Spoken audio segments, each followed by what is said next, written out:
నమస్తే, welcome to Aadya TV. KCR మాటే నిజమైంది. బీఆర్ఎస్ కు 10 నుండి 12 ఎంపీలు ఇస్తే ఇలా జరిగేదా? నా ఘర్కే నా ఘాట్కే అనేది హిందీ సామెత. తెలుగులో దీని అర్థం రెండింటికి చెడ్డ రేవడి అని. కేంద్ర బడ్జెట్ చూశాక తెలంగాణ పరిస్థితి అచ్చంగా అలానే తయారైంది. తెలంగాణకు స్వీయ రాజకీయ అస్తిత్వం అవసరము అని పదే పదే తెలంగాణ ఉద్యమ నేత, బీఆర్ఎస్ అధినేత, మాజీ సీఎం కేసీఆర్ ఎందుకంటారన్న దానికి కేంద్ర బడ్జెట్లో తెలంగాణకు ఎదురైన దుస్థితి అద్దం పడుతోంది. పార్లమెంట్ ఎన్నికల తరువాత ఏం జరుగుతున్నదో కేసీఆర్ ముందే ఊహించారు. బీఆర్ఎస్ పార్టీ ఎక్కువ ఎంపీ సీట్లు ఎందుకు గెలవాలో విడమర్చి చెప్పారు. అయినా వినిపించుకోకపోతే దాని ఫలితాలు ఎలా ఉంటాయన్న దానికి కేంద్ర బడ్జెట్లో తెలంగాణ పట్ల కనపరిచిన వివక్ష, జరిగిన అన్యాయమే నిదర్శనం. పార్లమెంట్ ఎన్నికలకు ముందు కేసీఆర్ ఏమన్నారో ఒకసారి గుర్తు చేసుకుంటే, లోక్సభ ఎన్నికల అనంతరం కేంద్రంలో సంకీర్ణ ప్రభుత్వం అధికారంలోకి వస్తుంది. ప్రభుత్వ ఏర్పాటులో ప్రాంతీయ పార్టీలు కీలక పాత్ర పోషిస్తాయి. ఇది దృష్టిలో పెట్టుకుని బీఆర్ఎస్కు 10 నుండి 12 ఎంపీ సీట్లు ఇస్తే ఢిల్లీలో సత్తా చాటి తెలంగాణ ప్రయోజనాలు కాపాడుకుంటూ అవసరమైన వాటిని సాధించుకుందామని చిలుకకు చెప్పినట్లు చెప్పారు. అయినా ప్రజలు వినిపించుకోకుంటే ఎలాంటి పరిస్థితులను చవి చూడాల్సి వస్తుందో అన్నదానికి కేంద్రం ప్రవేశపెట్టిన బడ్జెట్లో తెలంగాణకు జరిగిన అన్యాయమే నిదర్శనం.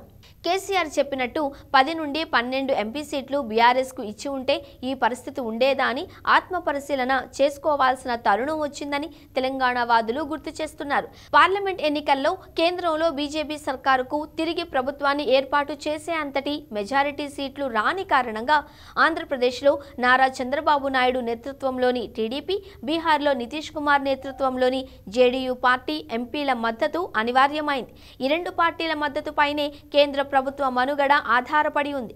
ఈ బలహీనత కారణంగానే ఆంధ్ర, బీహార్ రాష్ట్రాలకు కేంద్రం తన బడ్జెట్లో భారీగా నిధులు, అభివృద్ధి ప్యాకేజీలను ప్రకటించింది. ఏపీ రాజధాని అమరావతి నిర్మాణానికి 15,000 కోట్ల సాయానికి హామీ ఇచ్చింది. పోలవరం ప్రాజెక్టుకు అవసరమైన నిధులు సమకూర్చుతామన్న హామీతో పాటు పారిశ్రామిక అభివృద్ధికి ప్రత్యేక ప్యాకేజీ తదితర లక్షల కోట్ల విలువ చేసే పలు ప్రాజెక్టులను ప్రకటించింది. బీహార్కు 26,000 కోట్ల ప్రాజెక్టులతో పాటు వందలాది కోట్ల విలువ చేసే ప్యాకేజీలను ప్రకటించింది. ఉమ్మడి ఏపీలో చంద్రబాబు నేతృత్వంలోని టీడీపీ ప్రభుత్వ హయాంలో అసెంబ్లీలో తెలంగాణ పదాన్ని ఉచ్చరించవద్దని అప్పటి స్పీకర్ యనమల రామకృష్ణుడు నిషేధం విధిస్తే ఇప్పుడు ఇదే టీడీపీ మద్దతుతో కేంద్రంలో కొనసాగుతున్న ఎన్డీఏ ప్రభుత్వం తన బడ్జెట్ ప్రసంగంలో తెలంగాణ పదాన్ని నిషేధించడం కాకతాళీయంగా జరిగిందా లేక ఉద్దేశపూర్వకంగా జరిగిందా అనేది రాజకీయ వర్గాలు, తెలంగాణ సమాజంలో చర్చకు దారితీసింది. ఏపీకి మాత్రమే విభజన హామీలను నెరవేరుస్తామని కేంద్రం నిస్సిగ్గుగా ప్రకటించినప్పటికీ తెలంగాణకు చెందిన 8 మంది ఎంపీలు, 2 కేంద్ర మంత్రులు నోరు మెదపకపోవడంపై తెలంగాణ భగ్గుమంటుంది. కేంద్రంలో సంకీర్ణ ప్రభుత్వం ఏర్పడుతుందని కేసీఆర్ ముందుగా అంచనా వేసి చెప్పినట్లుగానే బీఆర్ఎస్ 10 నుంచి 12 ఎంపీ సీట్లు గెలిచి ఉంటే కేంద్ర బడ్జెట్లో తెలంగాణ పంట పండి ఉండేది అని రాజకీయ పరిశీలకుల అభిప్రాయం. బీజేపీ, కాంగ్రెస్ పార్టీలకు చెరి సమానంగా 8 ఎంపీ సీట్లు గెలిపించినా నయా పైసా ఫాయిదా లేకుండా పోయింది. ఇక్కడ నుండి 2 కేంద్ర మంత్రులున్నా ప్రయోజనం లేకుండా పోయింది. బీజేపీ పెద్దల దృష్టిలో ఇక్కడ ఎంపీలు, కేంద్ర మంత్రుల పరిస్థితి ఘర్కా ముర్గి దాల్కా బరాబర్, అంటే ఇంటి కోడి పప్పుతో సమానం అన్నట్టు ఉంది. ఇక్కడ అధికారంలో ఉన్న కాంగ్రెస్ ప్రభుత్వం కేంద్రాన్ని గట్టిగా అడగలేని స్థితిని తెచ్చిపెట్టుకుంది. రేవంత్ రెడ్డి సీఎం అయి ఉండి ప్రధాని మోదీని భడేబాయ్ అంటూ సాగిలబడడంతో చులకన అయిపోయారన్న విమర్శ కాంగ్రెస్ పార్టీలోనే ఉంది.